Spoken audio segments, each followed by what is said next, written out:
Good morning and welcome to the Senior Hour, which is sponsored by Comfort Keepers in-home care and advanced audiology.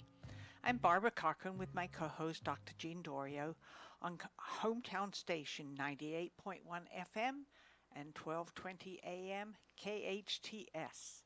This is a show for, about, and by seniors, giving information to enhance one's quality of life. And speaking of enhancing quality of life, we have a famous author here who lives in the Santa Clarita Valley, Bill Lyons. Maybe not so famous, but one that tries to write. Well, from what I've read, you do a pretty good job, and you have a new one now.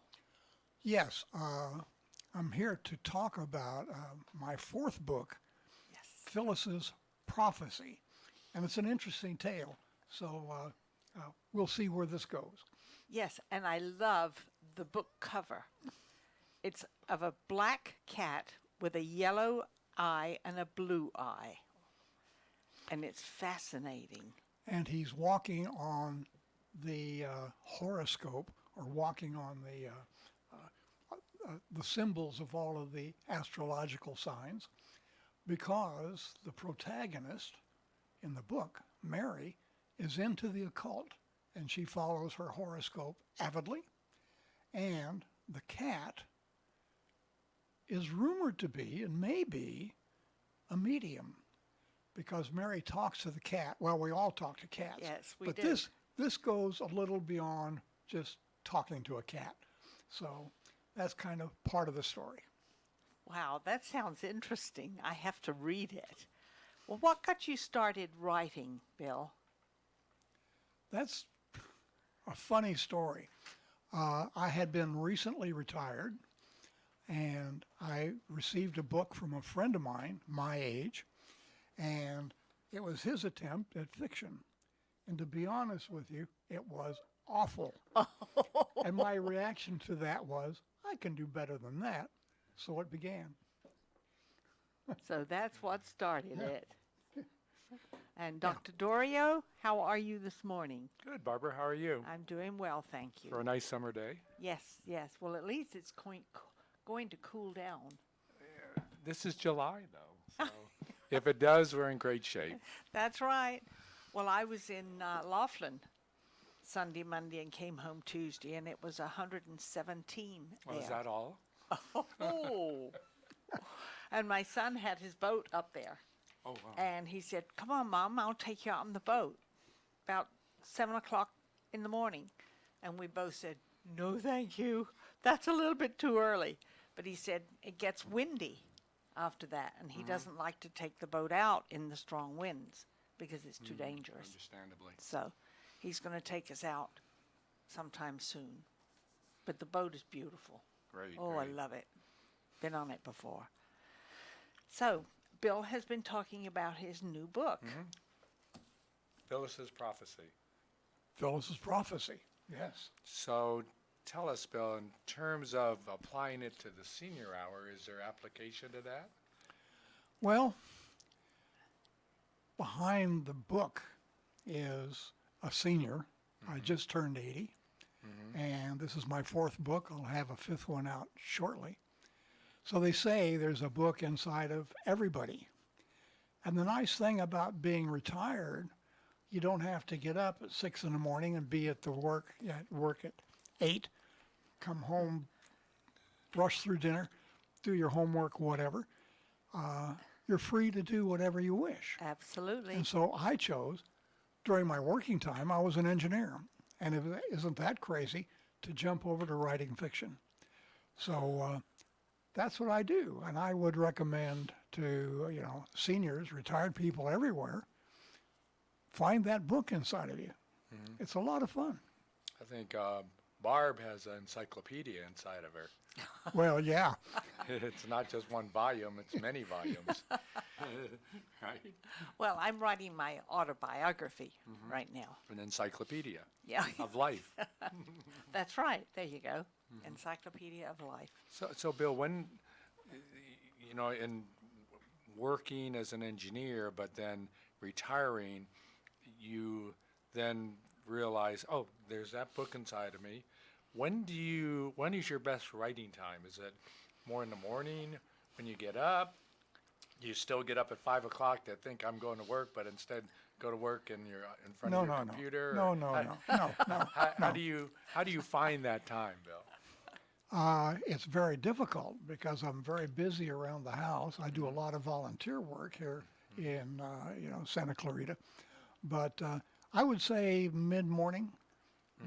I devote my early morning, early being from 7:30 to 10, reading the newspaper with my kitty on my lap and my coffee cup at my right hand.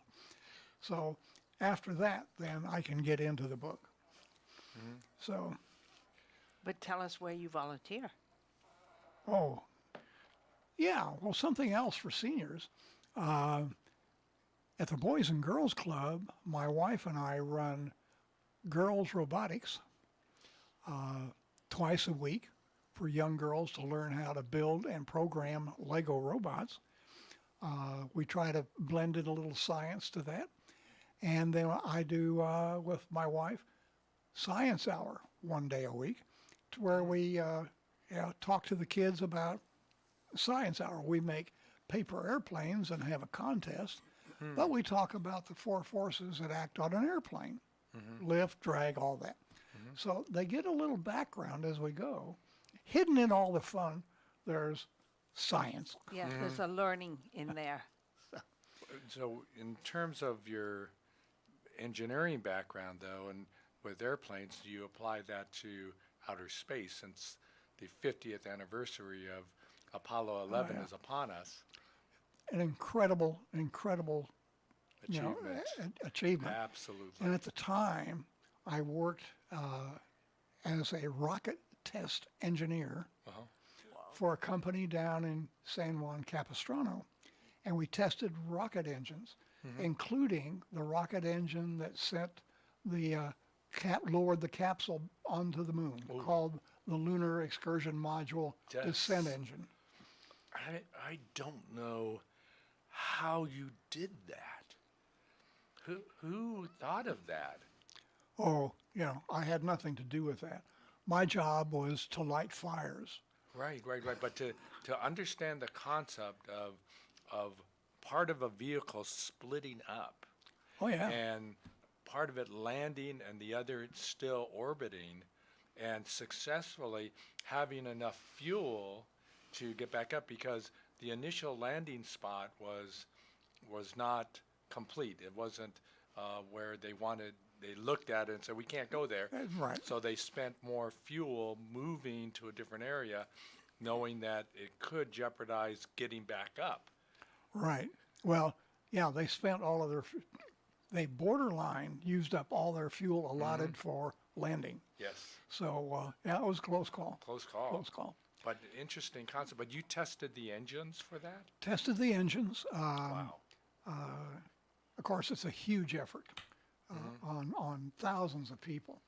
But kind of a quirk, I had worked for a small electronics firm who built instrumentation for Apollo. And one of them was a device that measured how much oxygen the astronauts were consuming.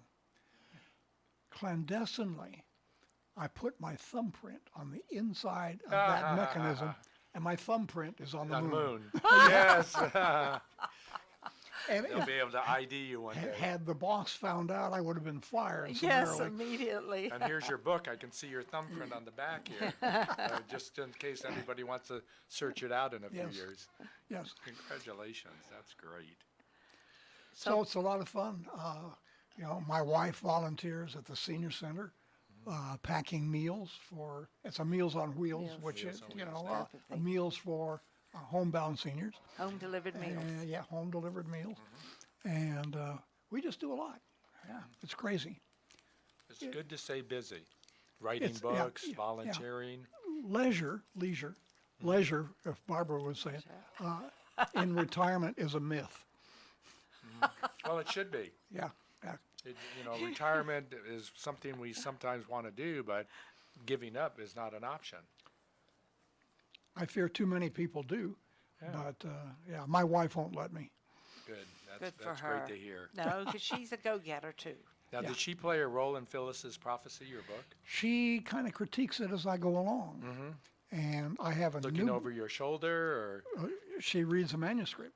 wow. And she's got a red pen that has a 4-pound ink capacity. And she goes through the book with me. I have a new book coming out, hopefully within 2 months. And it's in beta read phase. So I have 6 or 8 people reading it. And already my wife is going through the second time. So, yeah, she's a big help. And Did they? I proofread one of them. Well, that was that your first one? I think so, yeah. Yeah, it was the first one. That was Wyatt's Obsession. several years ago. Yeah, Wyatt's Obsession. yeah, that was a good book. I read that. Very good book. So, how is your new book different from Phyllis's Prophecy? They're all different. They say in the publishing business, you should have a brand, and I don't. You know, selling millions of books is not my objective. It's just fun writing. And so the new book deals, I'm an educator of sorts. Yes. I've been an adjunct professor over at Cal State Northridge. I taught at community colleges, yada, yada, yada. And I'm really interested in education. And the new book concerns the ongoing controversy between public schools and charter schools. So it's Big timely. controversy. Yeah, it's timely, and I hope to have it out by election time. Now, and there's no way that the controversy could rectify itself and make your book like obsolete? It could prove that the protagonist is a winner or a loser. And I'm yes, not going to yes. say which side of the fence he's on. Yeah, there you go. That's smart. So is there education in Phyllis's Prophecy? No, it's more a story about a woman caught up in the occult. You know, she embraces the horoscope avidly. Her cat is called Ra, R-A, the Egyptian sun god.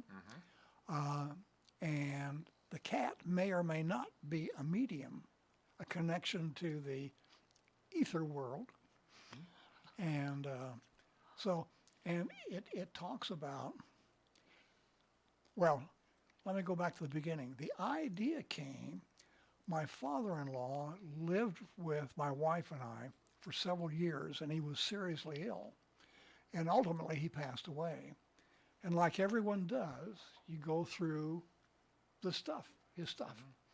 And my wife, grubbing through some papers, found a story written by his mother, my wife's grandmother. And the story was kind of interesting. And I took that idea, and in Phyllis's Prophecy, Phyllis is the grandmother. And the story that she wrote may or may not take a parallel to the protagonist's life, whose name is Mary, and she's a woman that's kind of in tune to things that many of us don't see. So it's kind of an exciting story. And it was prompted just by, my wife says, oh, look, I've got a little story written by my grandmother. That is so cool. And that took off. Yeah. That's wonderful. But that's you, Bill, though. Well, You do things like that. are you saying I'm peculiar, Barbara?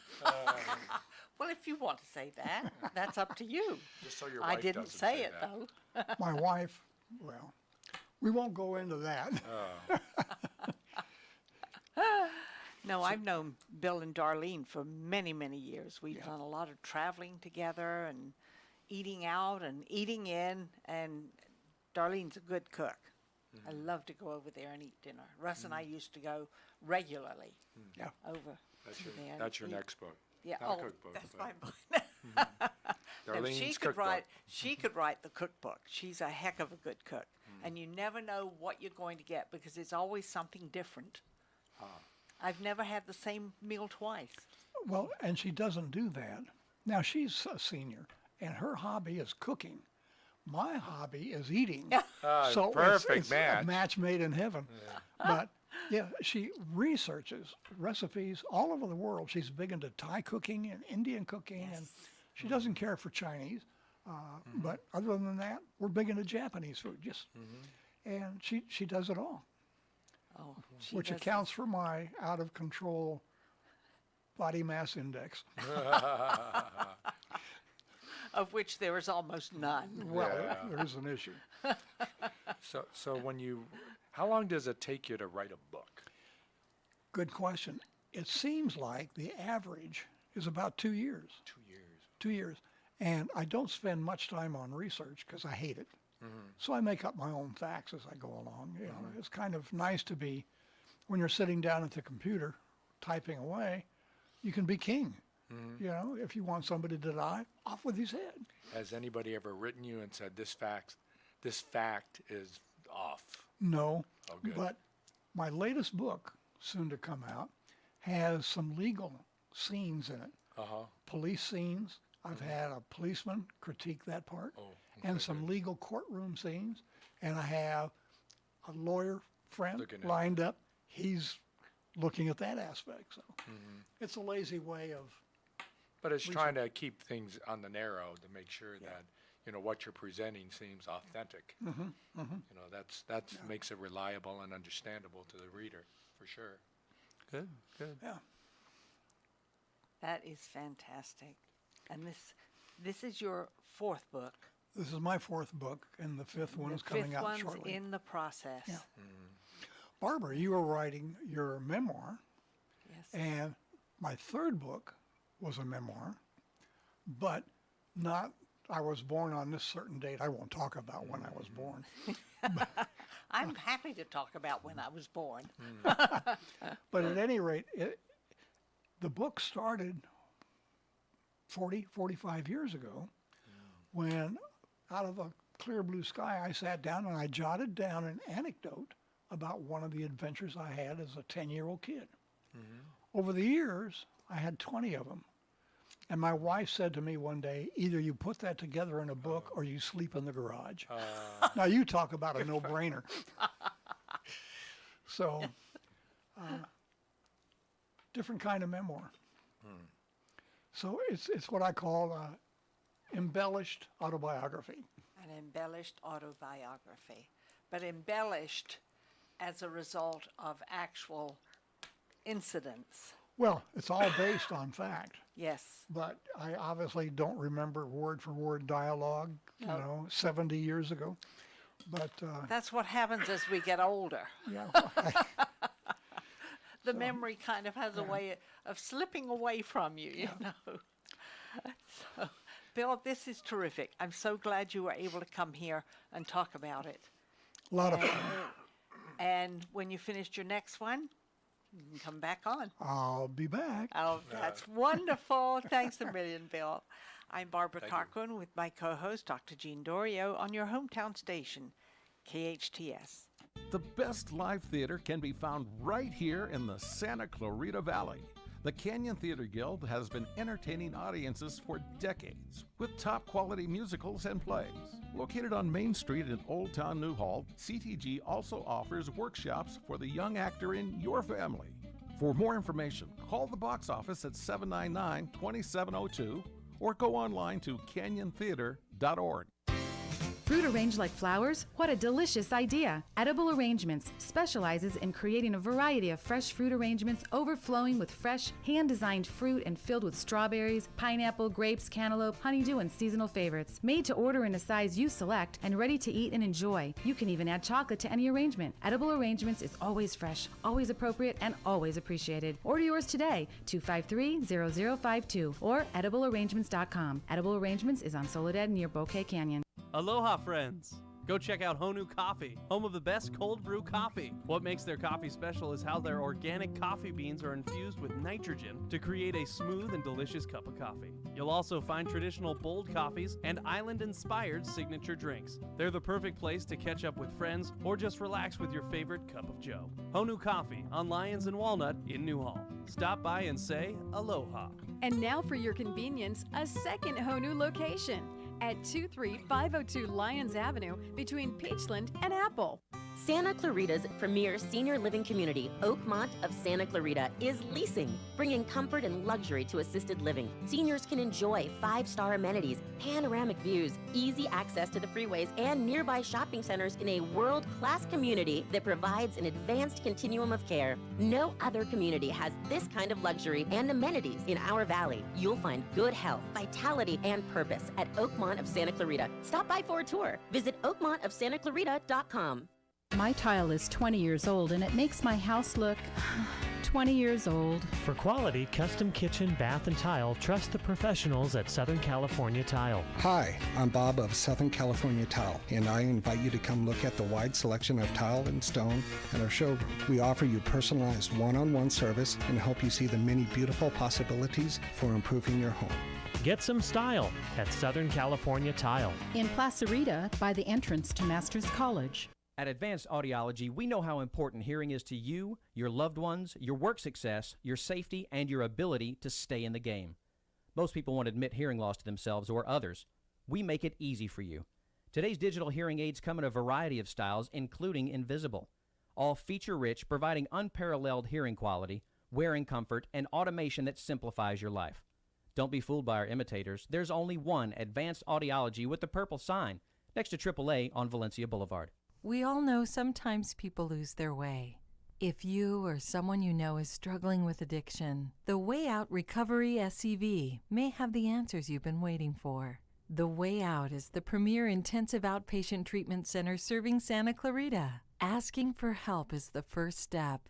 Call The Way Out today, 661-296-4444. That's 296-4444 for a private free assessment. The Way Out is an accredited, affordable outpatient program that accepts most insurance. Call us at 661-296-4444 or check us out online at thewayoutrrecoveryscv.com.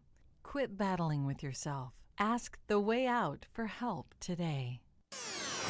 Your hometown station. Will you still need me?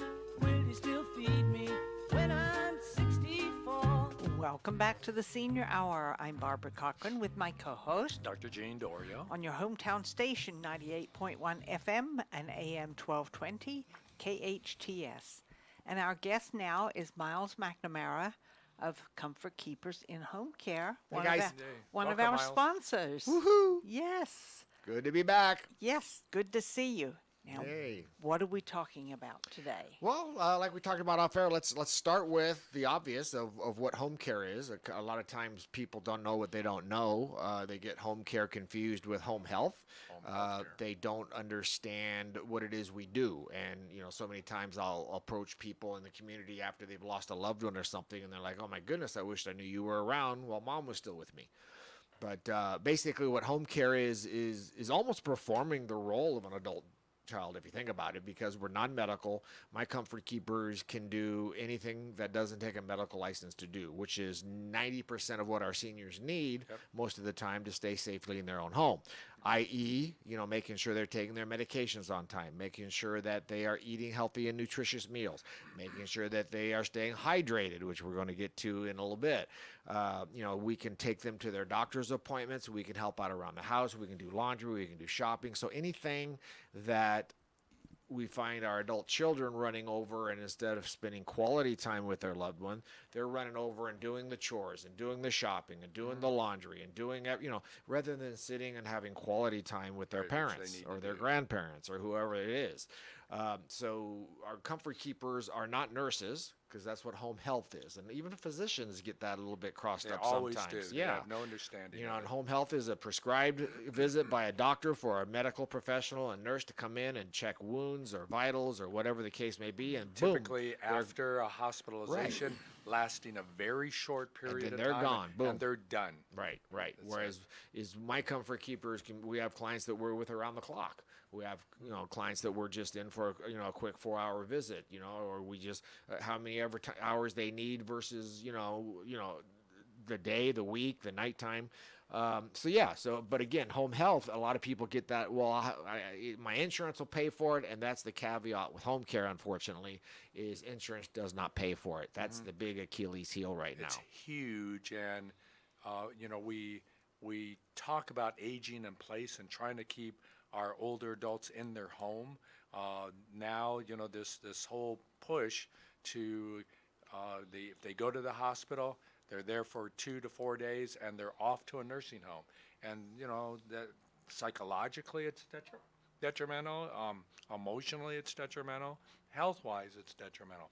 So we need to change the whole perspective, keep people in their homes, and find a different way of financing how we do that by putting the economic motor on, allowing home care to take place will make a huge difference. Right, and before that happens, unfortunately, because you just hit something that is very important that I actually wrote my editorial on for our magazine Santa Clarita this month is the incredibly volatile and vulnerable stage of a senior right after discharge from the hospital. Because that transition back to home, and we call that, transition to home. Not a very clever title, but that's what we call it. But again, when a senior is discharged from the hospital for whatever reason that they've been there, I mean, they're coming out of a facility where they have 24-hour monitoring. The nurses are checking on them. The nurses are bringing them their meals. All this stuff. Now they go home.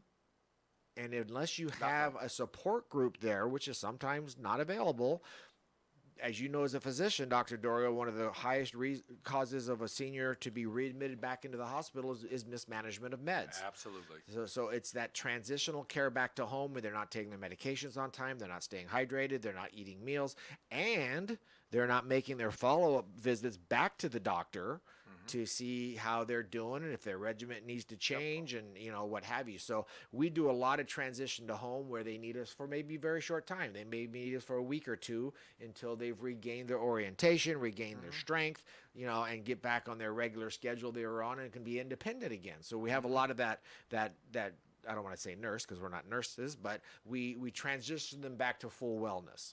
A lot of times we're with people, seniors after they've broken a hip or if they are coming off an pneumonia issue. So we do a lot of transitioning back to health and wellness, but we also are with clients ongoing because of maybe physical or cognitive challenges they may have. Well, it was interesting because my husband was in the hospital for 5 weeks, which is not very common.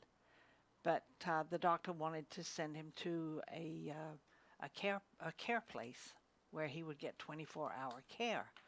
He recommended not sending him home because we would have had to have gotten a hospital bed and a 24-hour nurse as well as a caregiver, and it wasn't feasible. Right. It wasn't, even though we did have long-term care insurance, which would have covered a third of the cost, but the cost would have been astronomical. So they were saying that he needed a 24-hour nurse as well as a caregiver? Yes. Okay, well then it didn't sound like he was ready to go home yet. No. No. Well, see, that's what Dr. Terzina said. He's getting worse. Yeah. And needed more help. And that's when I decided to call in palliative care. Right. Yeah. If they need a 24-hour nurse in the home, they probably need to go to rehab somewhere. And he did not want to do that. Right. He said He always absolutely not. Profoundly against it. Yeah. Like many of our patients are. Well, but sometimes, we also have to step back and, unfortunately, we don't always get what we want. And if it's a short-term thing to get you over the hump, then sometimes you just have to do it. And you don't always know, though. Right, but you can't make unsafe decisions because you don't want to do something. So if you have to look at the big picture, which is why, Barbara was an advocate, is, okay, if you go to a rehab, it's going to be for a few weeks to get you strong enough to get back into your home safely for as long as you want to be there. Right. But you can't say, well, no, I don't want to go to a rehab. But you don't, what does that mean? Does that mean you're going to stay in the hospital? Well, you can't because they have to discharge you. It's not safe to go home. It's going to cost you an arm and a leg. So what's wrong with a rehab to get you, physical therapy, get you back strong again? But I know it was different with Russ because he was, it wasn't a kind of get better thing. He was deteriorating. Yeah, he was. Well, he had COPD also, asthma, all kinds of But problems. of course, I don't want to rehash the whole problems that we've had with the loss of the transitional care unit. Right. Because the transitional care unit served as that stepping stone to get people home. Now, when you're in the transitional care unit, we are then given the opportunity as medical people to evaluate the situation and see what direction that patient is going to take. And certainly then you can see if the person will take that next step and go home. But there are times, probably less than 10%, where we realize they're not going home. Yeah. They would never be able to make it nor sustain themselves at home. Unless they have that helping hand, which... Yeah, we got it, and that's what we have to And do. a lot We of have times to figure out how we can Right. assure patients aren't facing what happens now when they're told, you have to go to a nursing home, because they brand it differently. A skilled nursing facility, a rehab center, when reality, they're just nursing homes. That's what they are. Well, and everything's different, as you know. And I go to the convalescent homes, nursing homes, skilled nursing facility, rehabs. Go ahead and we can keep labeling it, but the sad part is, they're persistently in our society to where they can shuttle our older adults off, where we have to look at a way to keep them in their home. Right, and as you know, every case is different. So when you're evaluating someone being discharged from the hospital, what's their journey going to look like? Are they going to recover? Are they not going to recover? Yep. A lot of times you can make that determination where if they're going to be able to recover and get back to health and wellness, then home care might be the right tool. Absolutely. But we have to have that. Right, but they may need that rehab of a skilled nursing facility for a couple of weeks first to get them strong enough to be at home with help. So again, everything's different. The biggest thing is it's important that people understand their options. They understand the differences. They understand the costs. They understand, because a lot of time the siblings will come together and provide home care for mom or dad because, and sometimes mom and dad are able to pay for it themselves. So again, every case is different. And I know that our case managers at the hospital, they're being proactive as well, because I know when I had my little wrestling match with the tractor years ago, is one of the first things they started talking about is, how's this going to look when you go home? So they start talking about the whole journey. Yeah, they're going to take care of you in the hospital, but now let's start talking about discharge. What's that going to look like? Do you have support? Do you have family support? Are you going to need home care? Do you need rehab for the first few weeks? So again, there's so many moving parts, and it's just important that, everybody knows their options and do their research before. Yeah, and they think about it before. The bad part is you do not think about getting ill. It comes on you many a time all of a sudden. Yeah. Your loved one or yourself, and then you're sitting in a bed looking up at a doctor in the emergency room. Right. And so that takes it makes it much more difficult in terms of decision making. And nowadays you're in, and I call it the 4-day limit. You get 4 days to make a decision. First they have to evaluate you, then they have to decide what you have, and then they have to start treatment, and all of it has to be in 4 days, and you're supposed to know in 4 days what direction you're going to go. Doctors can't do that. We're not God. I wish we had the ability to make that judgment, but the majority of seniors, older adults in every community need time. They need that time to be able to let their body figure out where they're going. So it just doesn't happen, in our economic society. But that's why having home health, home care is so important for our older adult citizens. If we haven't figured that out yet, we haven't. We're not going to put money into it, and we haven't. So we have to now start thinking about how are we going to move forward and put money into it to make it cheaper in the long run to take care of people in our community. When I think if people start lobbying Medicare, and we've talked about this in the past, that I think it's even more cost effective is if the bean counters would get together. And I know we've talked about this before, but insurance used to not pay for the gastric bypass surgery, which and then they sat down and said, well, wait a minute, if we pay for that now and our patient loses 100 pounds and we prevent all of these issues that come with obesity, so it's the same with home care. People don't understand the value of the proactive nature of home care. I say this to my adult kids all the time, and they call, well, I don't know if mom needs it yet. Well, don't wait till she breaks the hip or has the head injury or has, the accident. Right. Be proactive so that we can help her in and out of the shower, so that we can make sure she doesn't mismanage her meds, so that she doesn't become dehydrated. Is it a little bit of, what's that old cliche? An ounce of prevention is worth a pound of cure. Did I say that right? Yes, you But, did. so again, it's be proactive. And I think if Medicare would step back, which they finally approved some of the Advantage plans to cover a little bit of home care. I'm not seeing it being very prevalent this year like I thought it would be. But if they would just say, okay, you know what, this is going to be a covered benefit with Medicare, just like Part D, this will be Part H, home care, Yes, whatever, very good. but now you get 4 hours every other day or 4 hours to come in and do the things that are, dangerous for our seniors to do by themselves, to make sure the refrigerator's stocked, to make sure the med tray is filled by a family or a physician, to all these different things that you can do proactively that will prevent our seniors from needing home health or a doctor. So a little home care beforehand is going to prevent the fiasco down the road. Yeah, they have, the legislators have no concept of this.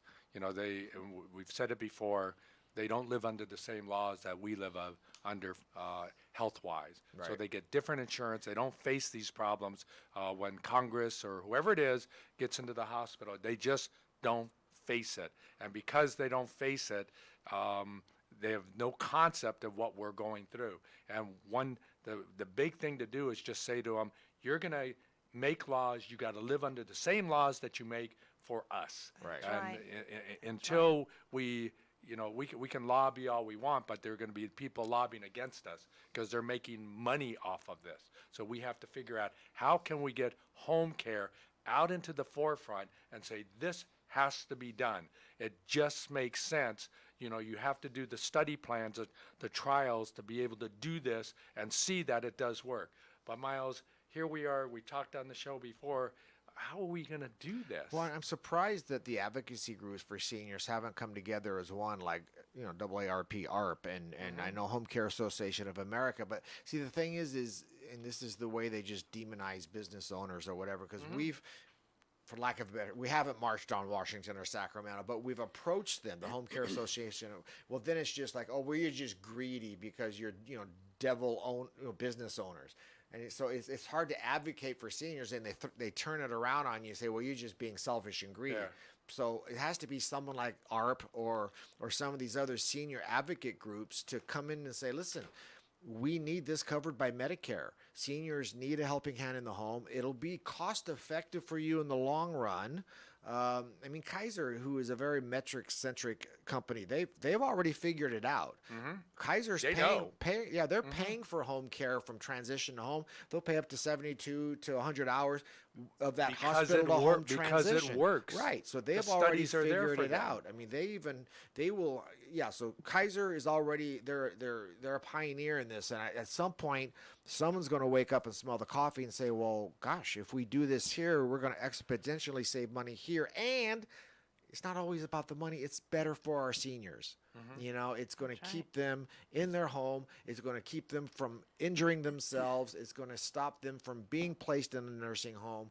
So the positives so outweigh the negatives. But again, me as a business owner or a home care industry try to approach it, then they demonize us. So that's why it's got to be someone else, like an ARP, like a senior advocate group, because we get just completely thrown in under the bus because we're the devil business owners, and that sounds a little harsh, but I got to tell you that's the way it is. Well, why haven't they done that? That's what I just asked you. I asked you first. It doesn't make any sense. Yeah, I know. It doesn't make sense, but you're right.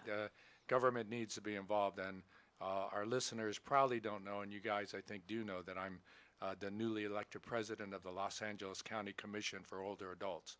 So I do get to play a role in this. And Miles, I am asking you on the air to come to one of our meetings and talk about home care, so that my commission knows exactly what we're dealing with some of the facts and how it will change where our seniors go and sustain themselves aging in place. We have to start that concept somewhere, and it's hard to do it in the city because they don't regulate that, but the county does. Well, I'll at tell that you. level. I'll tell you on air. Tell me when and where. Okay. You Well, know, I will. Because again, we talk I about will doctors work that not out. understanding home care. You think these bean counters and all Absolutely these not. other They people have no understand concept. it? No, they have absolutely no concept. So I would be more than happy to come and talk to whoever you want me to talk to. We have just to explain. launch this. You Why, know, I- and and the I- three of us have been good at doing a lot of this in this community.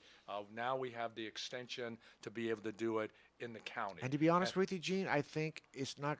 I think if we approach it civilly and factually, I think it's going to be an aha moment for a lot of people. You know, because I think they're going to say it's not like we're trying to, do something that's unrealistic. I think if we explain it and clarify what it is, as I said, I think it'll be an aha moment. They're going to go, why didn't we think about this before? I mean, I think it's just an education process. So until we can know they are educated and then they act stupid, let's not call them stupid. Well, let's educate them. I would also be glad to attest to the fact of how much help home care help was to me Right. in my situation. But the problem is that you had the ability to do it. A lot of our seniors don't. Right, exactly. but because she had the ability and others don't, we have to be able to finance for those who don't the ability to get that care for their loved ones. And we circle back, if we make it a Medicare covered benefit because it saves Medicare millions in the long run, then there, problem solved. So we will go back to the July 17th, 2019, 2 days before the 50th anniversary of landing on the moon. We will go back and say we launched our own little program here from Santa Clarita, hopefully out into the community, to say we're going to get seniors to age in place. We are going to get them to stay in their homes. We are going to get them transitioned in a safe way so they're not readmitted and they don't go to nursing homes. Done. Sounds Done. terrific. And we have to take a break. I have Eagle Eye over here watching. Come about on, ready to break, throw break, something at break. I'm Barbara Cochran with my co-host, Dr. Jean Dorio, on your hometown station, 98.1 FM and AM 1220 KHTS. So When your child learns who they are, they can take on anything that life throws their way. That's the focus of ILAID Agua Dulce, a tuition-free charter school just off the 14 freeway in the East Santa Clarita Valley. We believe in learning through cooperation, creativity, and emotional growth. Our rapidly expanding TK through 8 campus places self-discovery at the core of every experience, from an outdoor science lab to our greenhouse and technology-rich exploratorium. For enrollment information, including grade 7 enrollment starting this fall and homeschool options, visit ilaidaguadulce.org. Yesterday, December 7th, 1941, a date which will live in infamy. We salute our veterans who sacrificed for our freedom. Santa Clarita veteran Bill Reynolds. Each week, we share an inspirational story of a local veteran on our Hometown Heroes page at hometownstation.com, thanks to our good friends at Eternal Valley. I'm Richard Nunnally, General Manager of Eternal Valley Memorial Park and Mortuary. We believe taking care of each other is what community is all about. We're proud to bring you the stories of our hometown heroes. Eternal Valley, life well celebrated.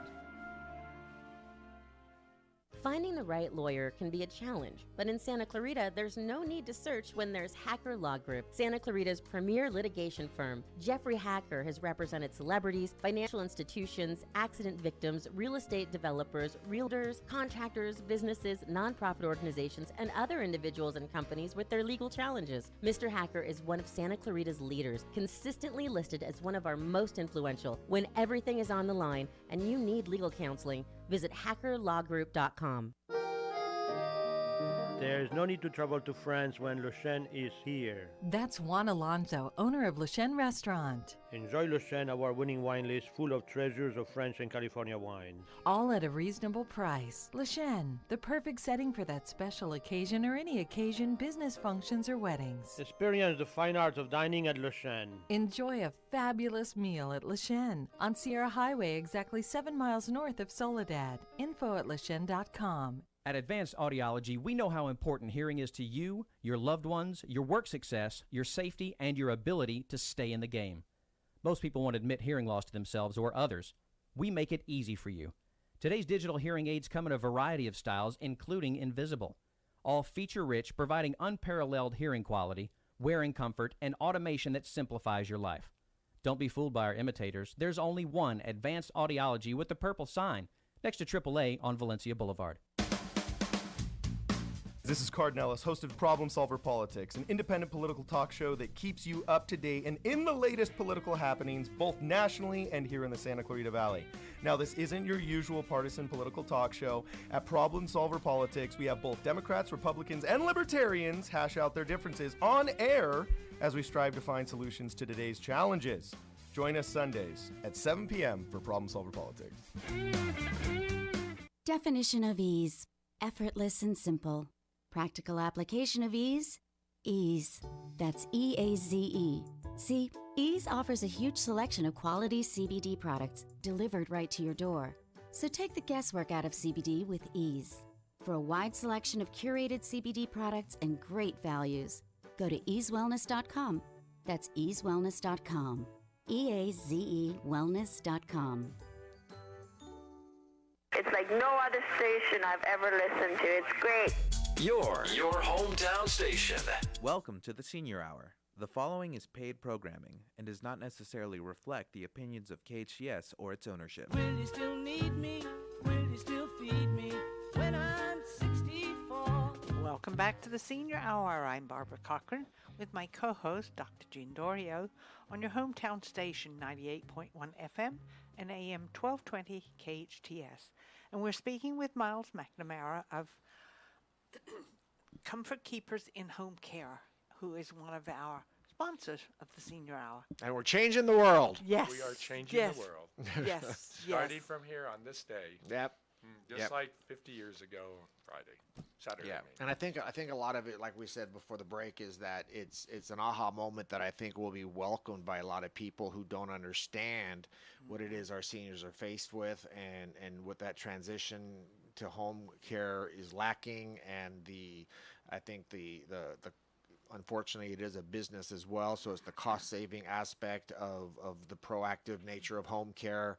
I mean, there's just so many positives to it that I think if we just all sit and have a adult, mature conversation about the benefits, share what they think the downsides are. Let's debate it. Let's talk about it. Let's see if we can find a solution. Let's see if we can come to an understanding that, maybe we each compromise a little bit, but as long as we can make sure our seniors are getting a little help in their own home, and it'll stop that broken hip or the head trauma or whatever the case is, I really think people will be open to this. I can't imagine them not.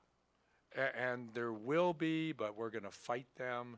We'll picket them. We'll legislate against them. We'll lobby against them. Whatever we need to do, because it's the right thing to do. And you get the media behind you, and and you get, again, it's like, I don't know. I'm trying to figure out what the pushback would be to help our seniors stay in their home, to our veterans stay in their home, our, whoever. I mean, if it's just about the Benjamins, then that's a conversation we need to put sunlight on. But, I think the pushback will be there, but I don't care about the pushback. What I care is what we can achieve if we get it done. And, we win battles and we lose battles. That's all there is to it. And we might lose this battle, but if we don't try, then we'll go nowhere. I think, and maybe I'm being too Pollyanna here, I think if it's presented properly, that you might be pleasantly surprised, because you're talking about the goodness of it, you're talking about the cost effectiveness of it, you're talking about the benefits for everybody involved. Again, maybe we're not thinking of a downside right now, so let's bring it up, let's talk about it, let's problem solve, and let's make it happen. I'm surprised that the city of Santa Clarita would not be involved. I mean, we have so many seniors. Well, they are. You got in this community. You got Gene involved. He's part of the city. Yeah, it's jurisdictional. That's it all. is. So you have to go to the level of the county and the state where financing and federal financing comes from. The three of us have learned that. The three caballeros, amigos. We have learned that, and coming together. We came together because of this station. Yeah, that. That's KHTS. true. That's true. And because of this station, we have rolled out programs that have helped to change this community. That's right. The station's our baby mama. That's right. There you go. But it has, because of that, it has made some sometimes subtle and sometimes big changes. But now we're at a county level and a state level, and we have to. There's so many great minds here in Santa Clarita. So many minds that think well and can take problems and solve them in an expeditious, good financial way. But we have to come together and sit down and hash it out. So we will do that. I'm not afraid that we're going to have, a big problem with this. Right. Let's move forward. How do we get a hold of you, Miles? You can go right here on Lyons Avenue for the last 18 years, 661-287-4200, 287-4200, or just go to comfortkeepers.com. We are sponsored by Comfort Keepers in Home Care and Advanced Audiology. Listen to us next week on the Senior Hour. Now go and enhance your quality of life.